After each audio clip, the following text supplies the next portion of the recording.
Hello नमस्कार, कैसे हैं आप सब लोग। उम्मीद करते हैं सब खैरियत है इस समय में। तो आज का वीडियो बेस्ड है टीवीएफ एस्पिरेंट्स और टीवीएफ कोटा फैक्ट्री का कंपैरिजन स्टडी में। तो देर न करते हुए चलिए शुरू करते हैं।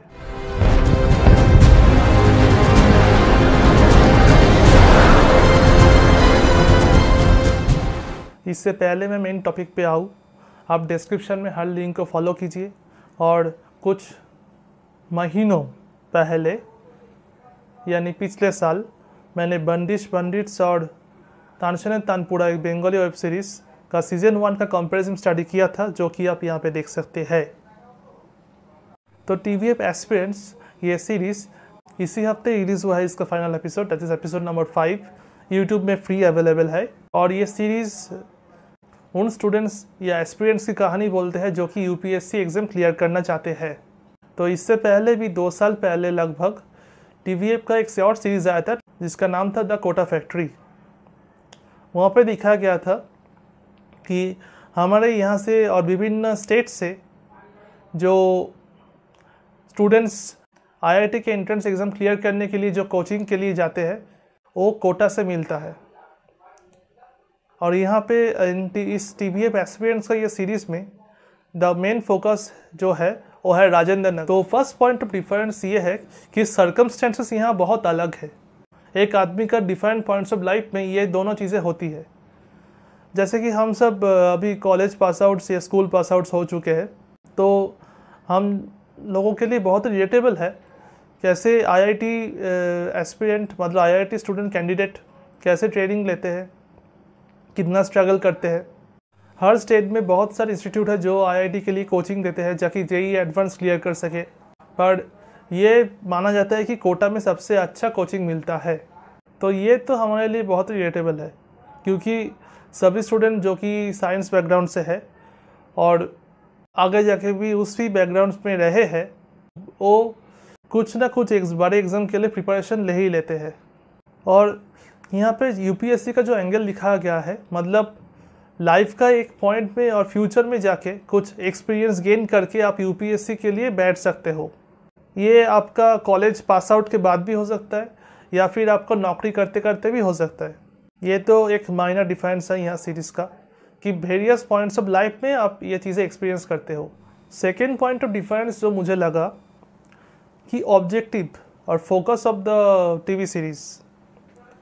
तो हमने कोटा फैक्ट्री में क्या देखा था कि जो प्रोटैगनिस्ट है वैभव, उसका ऑब्जेक्टिव है कि बेस्ट आईआईटी कोचिंग इंस्टीट्यूट से वो कोर्स कंप्लीट करे और एक आईआईटी में सिलेक्ट हो जाए। तो ये हो नहीं पाता है तो वो एक दूसरे कोचिंग सेंटर प्रोडिजी में एडमिशन ले लेते हैं क्लास 11 के लिए। टीवीएफ एस्पिरेंट्स में क्या दिखाया जाता है कि प्रोटैगनिस्ट जो है अभिलाष, वो एक सैबोटिकल पीरियड में है अपने जॉब से, शायद कुछ एक साल का। और इसी टाइम पे वो उसका यूपीएससी का फाइनल अटेम्प्ट चल रहा है। मतलब ये सीरीज़ के स्टार्टिंग से ही मालूम पड़ जाता है हम लोगों को। उसने प्रीलिम्स पहले क्लियर कर चुका है पर मेंस अभी तक क्लियर नहीं हुआ उसका। तो जाहिर सी बात है यहाँ पे स्टेक्स हायर है और उसका टारगेट है कलेक्टर बनना। तो फोकस और स्टेक्स के मामले में एस्पिरेंट्स थोड़ा आगे है। सीरीज़ का जो सेंटर फोकल पॉइंट था, जो कि सेंट्रल प्लॉट पॉइंट था कि कैसे कि कोटा फैक्ट्री में वैभव और उनका साथी स्टूडेंट आईआईटी का जो प्रिपरेशन होता है इससे कैसे कोप अप करता है। मतलब इतना स्ट्रगल, इतना प्रेशर, स्टार्टिंग में उसका प्रॉब्लम होता है इन सब चीज़ों में एडजस्ट करना, तो में वो एडजस्ट कर लेता है। तो यहाँ पे इनिशियली सब लोग दोस्त ही रहते हैं। एक लव स्टोरी का हिंट हमको मिलता है। यह भी एक 5 एपिसोड का सीरीज़ है। जो लव स्टोरी का हिंट हमको 4th एपिसोड के एंड में मिलता है। अब आते हैं एस्पिरेंट्स में। तो यहाँ पे क्या दिखाया गया है कि 2nd एपिसोड के बाद ही एक लव स्टोरी फॉर्म करना शुरू हो जाता है और 4th एपिसोड में वो ख़त्म भी हो जाता है। मतलब इसका central plot point love story में ऊपर बेस है। Love story in some manner show का प्लॉट को इफेक्ट करता है। नेक्स्ट है कैरेक्टर डेवलपमेंट। तो कोटा फैक्ट्री में कैरेक्टर थे जीतू भैया। तो उनका कैरेक्टर ऐसा लिखा गया था कि वो प्रोडिजी कोचिंग सेंटर में एक टीचर है जो कि बच्चों को बहुत अच्छी तरह से गाइड करते हैं। मतलब टीचर नहीं, एक गाइड है। और उनका सबसे ज़्यादा इफेक्ट वैभव पे पड़ा था। यहाँ पे भी एक ऐसे कैंडिडेट है जिसका नाम है संदीप भैया, पर यहाँ पे संदीप भैया का एक अलग स्ट्रगल है। जीतू भैया उस टाइम पे एक पॉइंट में पहुँच चुके थे लाइफ में। वो एक कोचिंग सेंटर के इंस्टीट्यूट का टीचर थे जो कि यहाँ पे प्रेजेंट डे में एसके कर रहा था। और संदीप भैया का अगर पास्ट हिस्ट्री चेक करें तो उनका एक अपना स्ट्रगल था, क्योंकि वो भी एक एस्पिरेंट थे जिनका इन फ्रेशर्स थे थोड़ा एक्सपीरियंस ज़्यादा था, क्योंकि इन्होंने मेंस क्लियर किया है। तो उनका इफेक्ट खास अभिलाष पे नहीं पड़ा कुछ, पर अभिलाष ने उनका लर्निंग्स को अपने ज़िंदगी में अपनाया। एक पॉइंट है सीरीज़ में जहाँ पे मालूम पड़ता है तुम आईएएस ऑफिसर क्यों बनना चाहते हो, तुम कलेक्टर क्यों बनना चाहते हो। चल छोड़, तू ये बता, why do you want to be an IAS officer? तो यही बात अभिलाष को अपनी नेगेटिव जिंदगी मतलब पेसिमिस्टिक एटीट्यूड से एक ऑप्टिमिस्टिक एटीट्यूड में बदलता है। वो हर चीज़ का सलूशन ढूंढने में लग जाता है, और भी पॉजिटिव अप्रोच में, जो कि इस सीरीज का टर्निंग पॉइंट है। भाई एक आईएएस की ट्रेनिंग ना लबासना से नहीं, यूपीएससी की प्रिपरेशन से शुरू हो जाती है। और सुन, ये फिलॉसफी मत झाड़, एग्जाम कैसे क्लियर करना उस पर ध्यान दे। फिलॉसफी की बात नहीं है भाई, एग्जाम की ही बात है। देख मेरी हमेशा एक ही प्रॉब्लम थी, मैं हर प्रॉब्लम में बहुत क्रिप करता था, है ना? हाँ करेक्ट। और सबको लगता था मैं नेगेटिव हूँ, और ये नेगेटिव है भी, but with positive approach I can turn it into actions. तो यहाँ पे संदीप भैया का कैरेक्टर की डेप्थ बहुत है, और at the end of episode 5 अगर आप और से नोटिस करें तो अभिलाष का जो कैरेक्टर है आईएएस बनने के बाद, कलेक्टर बनने के बाद, वो उसको लगता है उसको किसी की ज़रूरत नहीं, पर संजय भैया के समझाने के बाद कि हमारा टारगेट अचीव करते करते हम सारे अपने को खो देते हैं।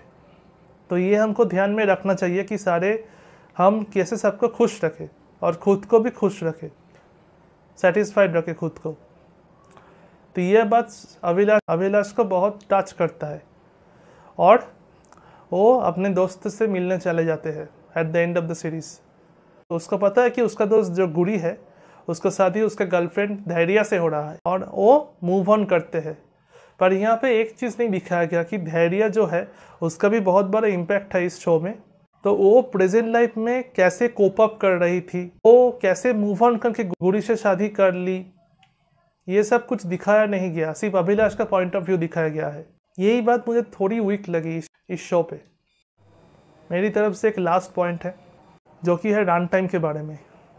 दोनों शो ही 5 एपिसोड्स का है, पता नहीं, याद नहीं आ रहा, जो भी है 5 एपिसोड्स ही होगा।